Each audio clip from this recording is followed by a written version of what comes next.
rin ang takot sa iyong damdamin. Di pamalas ang angking galing, tumayong buong tapang, harapin ang buhay, akapin ang tagumpay. Tulungan ang kapwa at bigyang halaga, huwag hatakin ng pababa. Isipin huwag sana ang sarili lang, pakisama't bayanihan. Subukan nating Magandang araw po sa inyong lahat. Ngayon po, sa pamahalang palalawigan ng Camarines Norte, ay inilulunsad natin ang ating pagdiriwang ng ikalimang daang taon ng pagdating ng mga dayuhan dito sa Pilipinas. Hindi po natin pwedeng sabihin na this was the discovery of the Philippines by the Europeans, no? Because the Philippines was never discovered by the Spaniards. The Philippines was just made a reality instead of a theoretical concept in the minds of the Spaniards, no? But even before the coming of the Europeans to our shores, so they waded into our land way back 500 years ago, and by virtue of Executive Order number 103, signed by President Rodrigo Duterte in 2020, we are celebrating a Filipino-centric celebration or commemoration of the circumnavigation of the world, and of course, the victory of Lapulapu over Magellan in Mactan. So mga kababayan, ang ating pong ipinagdiriwang, in effect, are three things. Number one, we have the coming of the Spaniards. Number two, we have the circumnavigation of the world. And number three, we have the victory of our ancestors, of our ancestral heroes, no? Over the Spaniards. So yung pong tatlong bagay niya.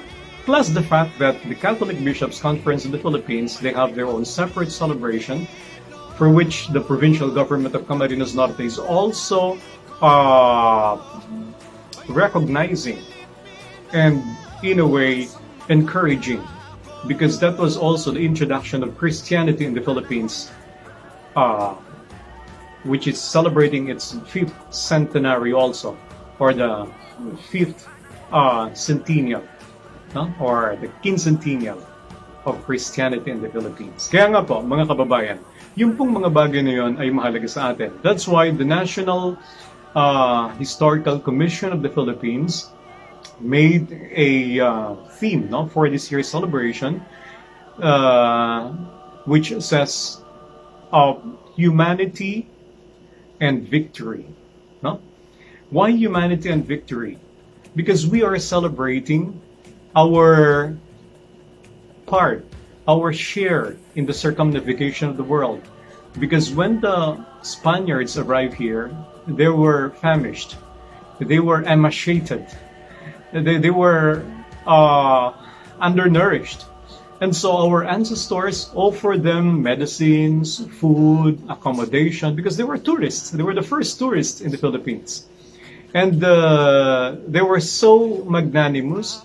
They were expressing their humanity. They knew how to, intermingle with foreigners, with a different culture, with a different race. And that's what we're celebrating.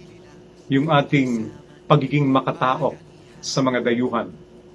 However, we are also emphasizing that we will not allow our sovereignty to be trampled upon, to be subdued by the foreigners. That's why we are celebrating the heroism, the gallantry of our ancestors who fought the Spaniards in Mactan on April 27, 1521.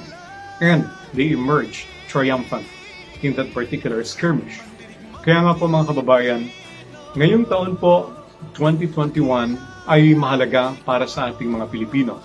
sapagkat naging bahagi tayo ng kasaysayan ng siyensya na sa unang-unang pagkakataon na patunayan na ang mundo ay bilog sa pamagitan ng pag-ikot dito ni Sebastian de Elcano na siyang pangalawang pinuno ng Ekspedisyong Magellan.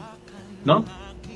At sinasabi po na may isang tao na dapat ipagmalaki din natin, na kapwa-Asyano natin. He's from Malaysia. His name was Enrique de Malacca.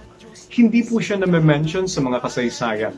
Subalit, alam niyo po ba na siya ay naging bahagi ng circumnavigation of the world because he was able to go back to Spain, no?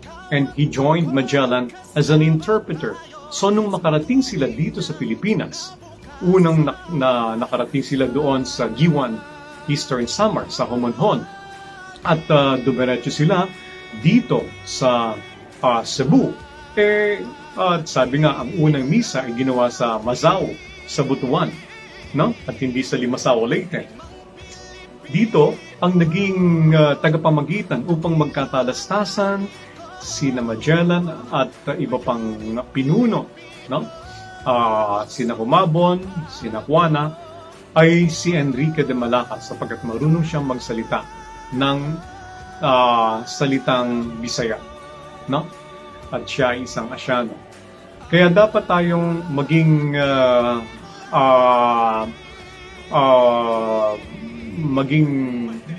proud, no, sa isang Enrique de Malacca, no? Pagmalaki natin ang mga Asyano ay bahagi ng circumnavigation of the world. So yung celebration natin is not Eurocentric celebration but a Filipino-centric celebration.